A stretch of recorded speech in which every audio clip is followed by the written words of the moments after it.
बीजापुर से इस वक्त की बड़ी खबर से आपको अपडेट कर दें। बीजापुर से बड़ी खबर है, गंगालूर में पुलिस नक्सली मुठभेड़ हुई है। 4 नक्सलियों के मारे जाने की खबर मिल रही है। 7 नक्सलियों के घायल होने की खबर है। पुलिस की घेराबंदी में नक्सली फंस गए और आधिकारिक पुष्टि फिलहाल नहीं हुई है। तो बीजापुर से आपको बड़ी खबर बता रहे हैं, 4 नक्सलियों के मारे जाने की खबर है, 7 नक्सलियों के घायल होने की खबर है।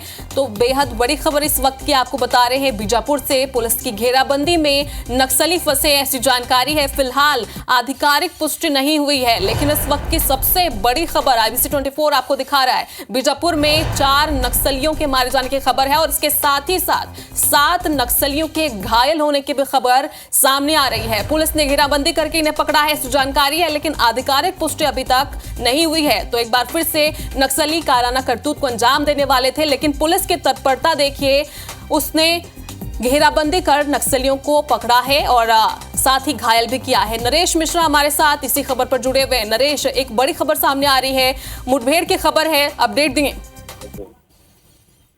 जी हाँ, देखिए अभी ये सुबह से मुठभेड़ हुई है इस इलाके में। लेंड्रा, सावनार और इसके आसपास का क्षेत्र ये बताया जा रहा है और यहाँ पर माओवादियों की मौजूदगी की सूचना मिली थी पुलिस को और जिसके बाद एक बड़ी घेराबंदी यहाँ पर की गई है। करीब 5 किलोमीटर के आसपास की घेराबंदी बताई जा रही है, जिसमें STF, CRPF, कोबरा और संयुक्त रूप से जो पुलिस टीम है, अर्धसैनिक बलों की टीम है, इसने घेराबंदी की और सुबह 4 बजे से मुठभेड़ का सिलसिला जारी है।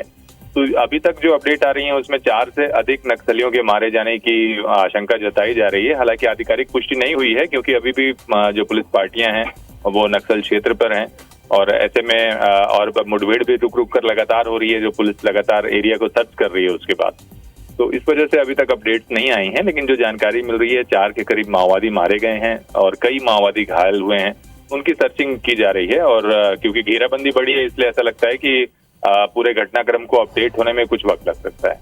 नरेश, तो जो नक्सली मारे गए हैं, क्या उनकी पहचान कुछ हो पाई है? कोई जानकारी मिली है आपको?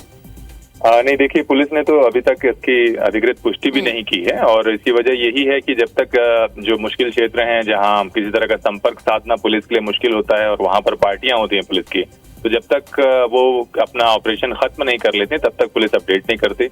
और यही वजह है कि अभी भी जब, क्योंकि जो जानकारी मिली है सूत्रों से, वो ये मिली कि 4 शव तो बरामद हुए लेकिन उनकी शिनाख्ती नहीं हुई है और करीब करीब 50 के करीब की संख्या में माओवादियों की मौजूदगी की यहाँ पर जानकारी है। तो इसलिए ऐसा लग रहा है कि लगातार ये सुबह से 4 बजे से रुक रुक कर 3 बार अब तक मुठभेड़ हो चुकी है और हो सकता है कि ये सिलसिला आगे और बढ़े क्योंकि पुलिस ने भी लगातार घेराबंदी डाल रखी है।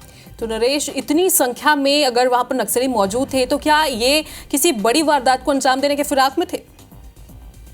हाँ जी, इस बात की जो जानकारी मिल रही है कि असल में ये जो पूरा क्षेत्र है गंगालूर का, इसके आसपास दोनों तरफ काफी बड़ी तादाद में माओवादियों की मौजूदगी होती ही है। ये उनका क्षेत्र है और क्योंकि पहाड़ का क्षेत्र है, घने जंगल भी हैं इस क्षेत्र में, तो इस वजह से यहाँ गतिविधियां रहती हैं। तो इन नए कैंप जो पुलिस ने खोले हैं वहां से ऑपरेट करके उन क्षेत्रों को पुलिस कंट्रोल में लेने की कोशिश कर रही है जहां पर माओवादी अपना एक मुक्त बेस चलाते हैं या मुक्त कैंप वहां पर स्थापित है माओवादियों की तरफ से। तो उसी सिलसिले में ये कार्रवाई है। जी, तो नरेश, एक बड़ी सफलता के तौर पर इसे देखा जा सकता है क्योंकि 7 नक्सली घायल हुए हैं और 4 की पुष्टि भी जहां तक है जल्दी ही मिल जाएगी। तो क्या जवानों को कोई इनपुट मिला था कि वहां पर नक्सली मौजूद हैं? हालांकि वो नक्सली एरिया है और वहां पर नक्सली काफी संख्या में मौजूद भी रहते हैं, लेकिन फिर भी इससे पहले जवानों को कोई इनपुट मिला था, उसके आधार पर उन्होंने कार्रवाई की? देखिए लगातार, क्योंकि ये क्षेत्र ऐसे हैं जहां पर पुलिस के कैंप नहीं हो पाने के कारण पहले भी पुलिस जा नहीं पाती थी।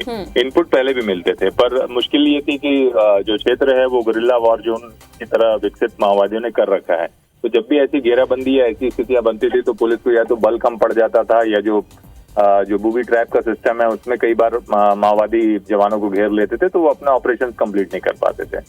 तो इस वजह से भी जब नए कैंप खुले तो नए एरिया में पुलिस का मूवमेंट बढ़ा। इंटेलिजेंस और इनपुट तो लगातार माओवादियों की मौजूदगी के मिलते रहते हैं पुलिस को, लेकिन कौन लीडर है मौके पर, कौन ग्रुप माओवादियों का जिसने घेराबंदी कर रखी है, एरिया कमेटी है, दलम है, इस तरह के इनपुट्स को और ज्यादा पुख्ता करने के बाद ही इस तरह के ऑपरेशन लॉन्च किए जाते हैं। लेकिन जब तक आप शव जो मिलता है वो जब तक संबंधित अधिकारी या जो वेरिफिकेशन है वो ठीक से नहीं होता तब तक पहचान करना मुश्किल होता है कि जो मारा गया लीडर है या कोई आम कैडर है माओवादियों का, इस तरह की पहचान करना मुश्किल होता है। और एक ये भी समस्या होती है क्योंकि सादी वेशभूषा में भी माओवादी रहते हैं, तो अक्सर कई बार ये होता है कि क्रॉस फायरिंग में आम ग्रामीणों के मारे जाने की भी आशंका होती है, तो जिससे बहुत ज्यादा सावधानी के साथ पुलिस को ऑपरेट करना होता है इन क्षेत्रों में, क्योंकि इस तरह की घटनाएं कई बार सामने भी आई हैं।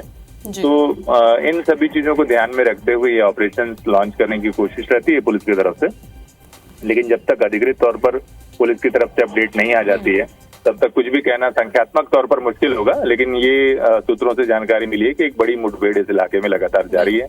सुबह 4 बजे से ऑपरेशन उस क्षेत्र में चल रहा है। बिल्कुल नरेश, तो आप नजर बनाकर रखिएगा। नरेश, आपसे जानकारी लेते रहेंगे, शुक्रिया जानकारी के लिए।